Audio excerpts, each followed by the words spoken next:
Michael Jordan has been dominant on and off the court for almost 40 years now. Throughout this time, he has won 6 NBA championships, and most people say he could have easily won more if he would have never retired 3 times. And most people know him now in current time for becoming a billionaire, and is heavily related to his sneakers. Jordan Brand has currently released 37 different signature models when it comes to his sneakers, and over the years, the majority of those models have become very iconic, nostalgic, and overall just dope. So in today's video, we're going to be talking about the top 10 Air Jordan silhouettes to ever release. Coming in at 10th place, we have the Air Jordan 9. Originally released in 1993, retailing at $125 and designed by Tinker Hatfield, Michael Jordan was fresh off of his first retirement after winning 3 back-to-back championships. It's time for me to move away from the game of basketball. And decided to go play for the Birmingham Barons, and we also saw him wearing a baseball cleat version of this shoe, which if you can get your hands on the actual shoe that he wore, trust me, that shoe's going for a lot of money. During this same time, Michael Jordan decided to give player exclusive versions to some of the players that were actually active in the NBA during those same years. We saw notable players like Penny Hardaway,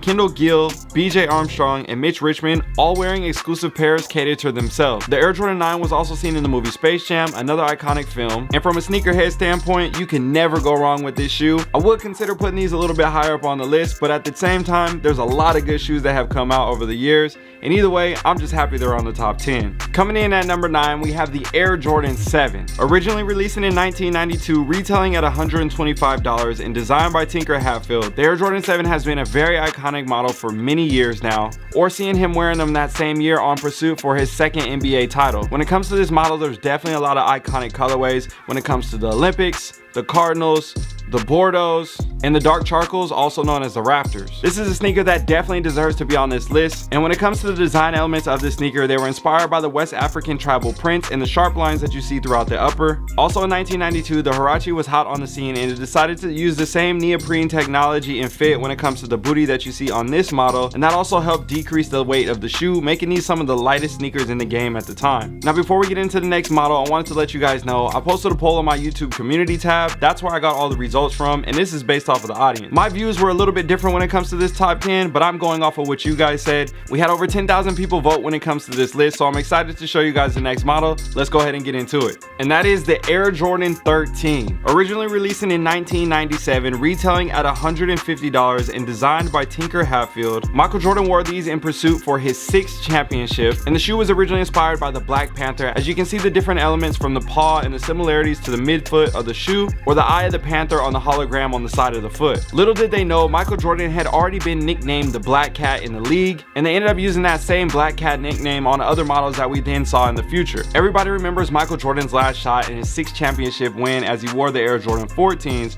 but a lot of people forgot that he actually wore the 13s at season 2. The Air Jordan 13 has been reiterated in so many different colorways, collaborations, styles, cuts, materials when it comes to the highs and the lows, but either way, at the end of the day, I know for a fact a lot of people love this sneaker. Now when it comes from the sneakerhead perspective, a lot of collectors say Air Jordan 1 through 14 or Air Jordan 1 through 13. So this sneaker in particular was on that line of people liking and not liking the higher number Jordan models, simply because they say if he didn't play in them, they don't count. Even though he re-entered into the NBA later and played in higher numbers like the 18s and 19s, but we'll talk about that a little bit later. Now taking into the next shoe that I know a lot of people love, we have the Air Jordan 12. Originally released in 1996, retailing at $135 and designed by Tinker Hatfield, the Air Jordan 12 was designed by the Japanese flag. This is a very clean and simple model that has been easily recreated in a lot of different two-tone color blocking patterns, and a lot of people love them. This was the first Air Jordan model to feature an ultra-responsive zoom air unit, as well as lateral and medial support panels designed to work together to create one of the most durable shoes in the sneaker series. The shoe also had a full-length carbon fiber shank plate, and these originally released in 5 different colorways, and I can guarantee you, to any sneakerhead, they love all 5 of them. At least I think so. I do.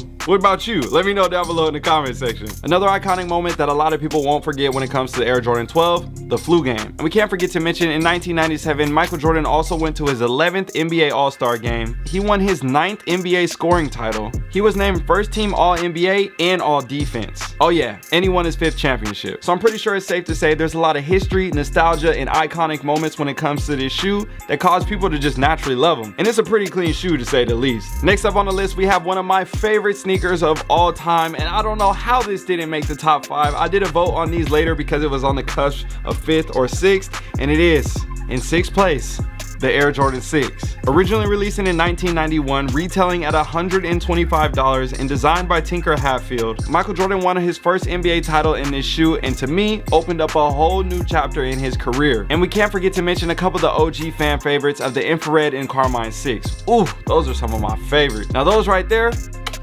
chef's kiss. Now a couple things that made this shoe even more iconic. We saw Vin Baker and Ray Allen wearing these in the 2000 Olympics with the Olympic colorway. A lot of people thought that was an OG for Michael Jordan, but that was actually for them back in that time. We have seen different PEs from different collectors or images online, and I'm telling you right now, those are fire as well. But I think one that a lot of people forget to mention is Jerry Seinfeld. We saw him wearing the Air Jordan 6s, and I'm telling you right now, that was very iconic to see him mixing fashion and culture on and off the court. Now coming in at 5th place, we have another fitting model and placing, and that is the Air Jordan 5. Originally releasing in 1990, retailing at $125 and designed by Tinker Hatfield, the Air Jordan 5 was a statement of Jordan's aggressive nature on the court. With the 3M reflective tongue and everybody seeing him in the limelight, it was definitely a sneaker that was hard to resist. Some design elements that people may or may not had known of was Tinker Hatfield's inspiration from a World War II P-51 Mustang fighter jet. As you see the shark teeth on the side of the foot around the midsole, that's where that came from. Now we had seen the exposed air unit from the previous models of the Air Jordan 3 and Air Jordan 4, but one thing that was new to the game, the iced outsoles. This was the first model that introduced that element, and we saw other models repeat that same trend to follow after. And we can't forget to mention the iconic colorways of the grapes, the metallics, and both of the fire red colorways. This may not be one of the most trendy sneakers in the game, but I can guarantee you year over year, a lot of people love this shoe, and they're definitely well deserving of being in the top 5. But when you see the next 4 shoes, you'll understand why they didn't rank any higher than this. Oh yeah, and for those of you that voted on the Air Jordan 5s over the 6s, y'all tripping, bruh. I still think the 6s are the best. All right, you guys, we got 4 sneakers left on the list. Now this next one right here, I think personally is a number 1, but the people voted, they said it's in 4th place.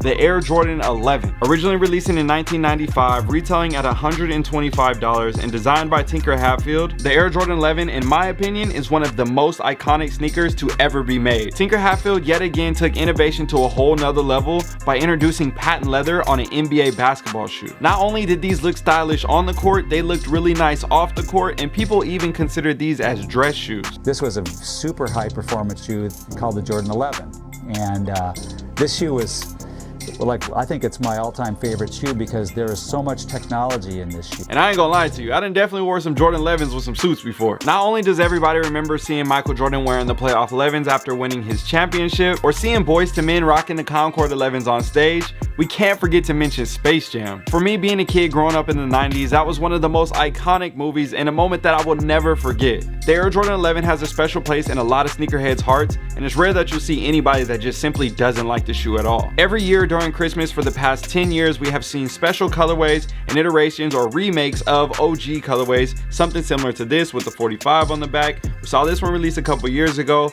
but every single Christmas it becomes the holiday sneaker, and we know everybody goes crazy for this model. We have seen alternate colorways with the high top model come out in the past and a lot more low top iterations, but when it comes to the high top in particular, Jordan Brand has definitely been very careful about that model and protecting it from being flooded with too many colorways similar to other models that we have seen in the past. Now obviously I have a huge bias when it comes to the Air Jordan 6 because that's my favorite model of all time, but when it comes to the Air Jordan 11, I think overall as an opinion for the people, it has to be number 1, right? How could this be placed at number 4? But after you see the next 3 models, it just might make sense. Coming in at 3rd place and yet fitting again, the Air Jordan 3. Originally releasing in 1988, retailing at $100, this was Tinker Hatfield's first Jordan model that he had an opportunity to design himself. Not only did he take designing to a whole nother level and create one of the most iconic sneakers ever, there were so many nostalgic moments in this time, with collaborations with legends like Spike Lee on different commercials and advertisements, or seeing Michael Jordan soaring through the air jumping from the free throw line to win the dunk contest, or him pulling out the black cement threes during All-Star Weekend, and trust me, the list goes on. The Air Jordan 3 is definitely a very loved shoe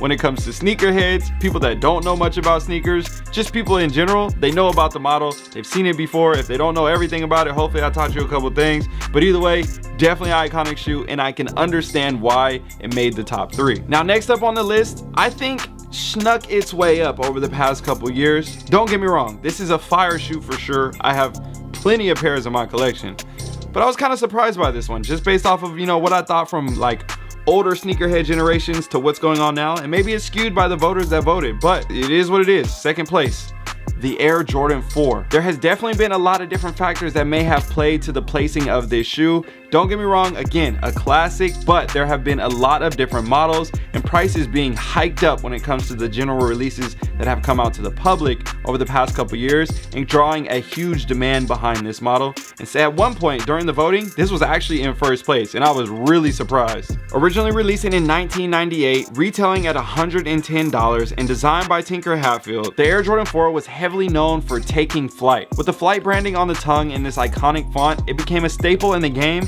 and next thing you know, everybody loved them. Originally releasing in the white cement, black cement, military blue, and fire red colorway, this shoe has been hot on the scene ever since. Although the Air Jordan 4 does show similarities when it comes to the back tab in the Nike Air or the exposed air unit on the midsole, this shoe definitely has its own elements and characteristics that took the Jordan to a whole nother level. After its original release, they decided to retro the black and white cement colorways back in 1999, and they sold out immediately. From that point on, they decided to introduce new colorways, materials, and collaborations, and because of that, we see some models fetching for over $50,000. Now, before we take it to the final sneaker, I want to say thank you guys for watching this video, and again, don't forget to hit that subscribe button and join the fam if you want to see any more videos like this in the future. Now, I'm excited to show you guys this model.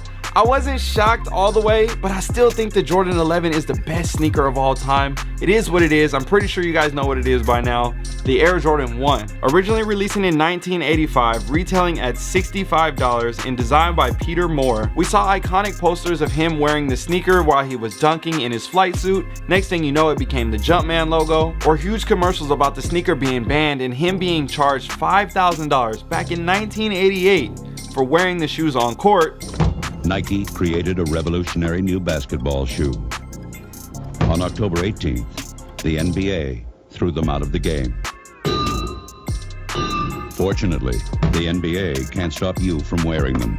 Even though it was the airships, which is a whole nother story, we'll talk about that later. But either way, the Jordan 1 came hot on the scene and everybody was loving them soon as they hit the market. Year over year over year, retro over retro over retro, colorway over colorway over colorway, the sneaker has been around for over 30 years now, and it has created a huge hype in the game. And I can guarantee you, any sneakerhead out there that collects Jordans especially, they got a pair of Jordan 1s in their collection, and if they haven't gotten a pair yet, they plan on getting a pair for their collection, because there's just so many iconic OG colorways. There were a lot that came out originally, plus all the special colorways, collaborations, releases, you name it, from the current time now. And then obviously the hype behind the Chicago Air Jordan 1 right here. This is a classic, iconic colorway, something that we saw Michael Jordan bring back on the court later in his career, something that we saw on the court at the beginning of his career. And one thing that we know about a lot of sneakers, collaborations, or you name it, typically the first ever one that has been created always has the one with the most value, the most nostalgia, or whatever. Because if it wasn't for this and the success over time, none of the other sneakers would have came. So I completely understand why people chose this as the #1 sneaker. There's a lot of different options, all the different factors. I know I have my own personal opinions. The people voted what they voted. I probably would have put these at second place. It is what it is. But hey, you know what I'm saying? Let me know what you think down below in the comment section.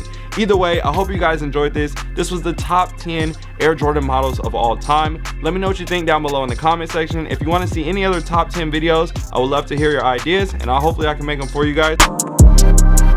Yo, before you go, I just launched my Sneakerhead Academy, where we got everything on the inside. I teach you all the stuff that I learned over the past 15 years when it comes to sneakers, scaling, real estate, you name it. We talk about all of it in there. And there's an 8-week program plus a bunch of monthly giveaways. I give away shoes literally way too much, honestly. But either way, I'll see you guys on the inside. Hit the link down below in my description or pinned in the comment section for DJ Sneakerhead Academy, and I'll see you guys over there.